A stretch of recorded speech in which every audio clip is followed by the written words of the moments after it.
हम पढ़ रहे हैं mathematics of class 7th chapter 13 exponents and powers. Introduction. जैसा कि हमें पता है कि रेडियस ऑफ अर्थ अप्रॉक्सीमेटली होता है 6,366,000 मीटर्स और स्पीड ऑफ लाइट वैक्यूम में होती है अप्रॉक्सीमेटली 299,800,000 मीटर्स पर सेकेंड। इतने लार्ज नंबर्स को रीड करना डिफ़िकल्ट होता है बहुत, उनको अंडरस्टैंड करना और उनको कंपेयर करना। तो इस प्रोसेस को इजी बनाने के लिए हम यूज़ करते हैं एक्सपोनेंट्स।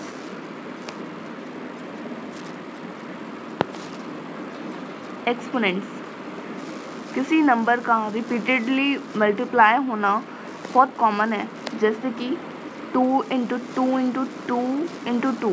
ये 2 जो है यहाँ पे 4 टाइम्स मल्टीप्लाई हुआ है, तो हम इसको ऐसे लिख सकते हैं कि 2 की पावर 4, जहाँ पे 2 जो है एक रिपीटेड फैक्टर है जिसको हमने बार बार मल्टीप्लाई किया और हम उसे कहेंगे बेस, और 4 जो है वो एक्सपोनेंट है या इंडेक्स है। 2 की पावर 4 को हम रीड करेंगे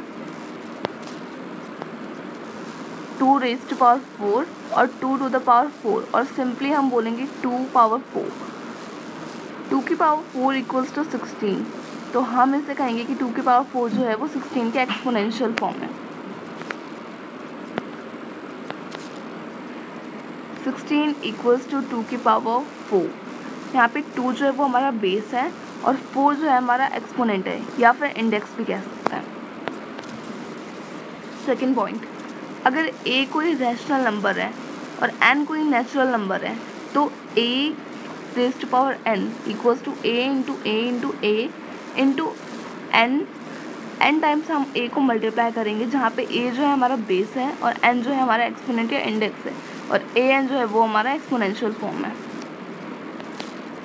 अब क्वेश्चंस कुछ प्रैक्टिस कर लेते हैं इसके ऊपर। Question 1, find the value of the following 7 की power 4 minus 3 raised to power 5 और 2/3 रेज़्ड टू पावर 3।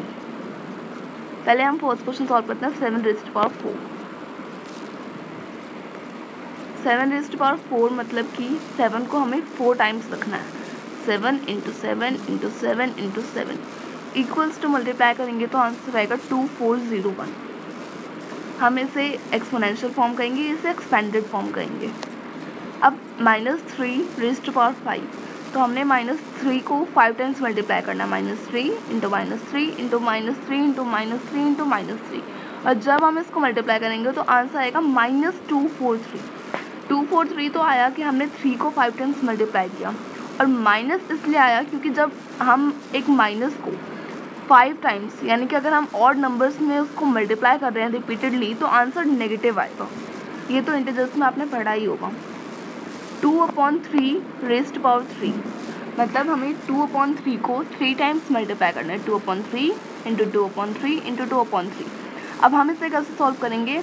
जो न्यूमरेटर हैं वो आपस में मल्टीप्लाई होंगे और जो डिनोमिनेटर है वो आपस में मल्टीप्लाई होंगे, और एज इट इज़ आंसर आ जाएगा तब जब ये आपस में डिवाइड नहीं हो रहे होंगे परफेक्टली। तो 2 into 2 into 2 equals to 8 and 3 into 3 into 3 equals to 27। तो आंसर आएगा 27, 8/27। Question 2, simplify the following 3 into 10 raised to power 3, second है 2 रेज़्ड टू पावर 6 इंटू 7, और थर्ड है 2 raised to power 3 into -3 raised to power 2। First part solve करते हैं। 3 into 10 raised to power 3, तो solution होगा 3 into 10 into 10 into 10। हम 10 को 3 times multiply करेंगे, तो आंसर आएगा 3 into 1000 equals to 3000। Second part 2 raised to power 6 into 7 equals to, हम 2 को 6 टाइम्स मल्टीप्लाई करेंगे, तो 2 into 2 into 2 into 2 into 2 into 2 into 7, तो आंसर आएगा 448।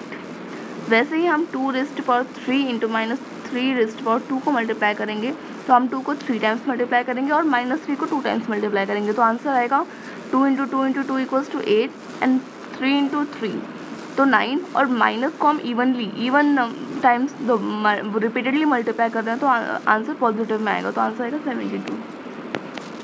Question 3, which of the following is greater number 6 rest power 3 और 3 rest power 6। इसको हम solve करके पता लगाते हैं कि इन दोनों में से कौन सा ग्रेटर नंबर है।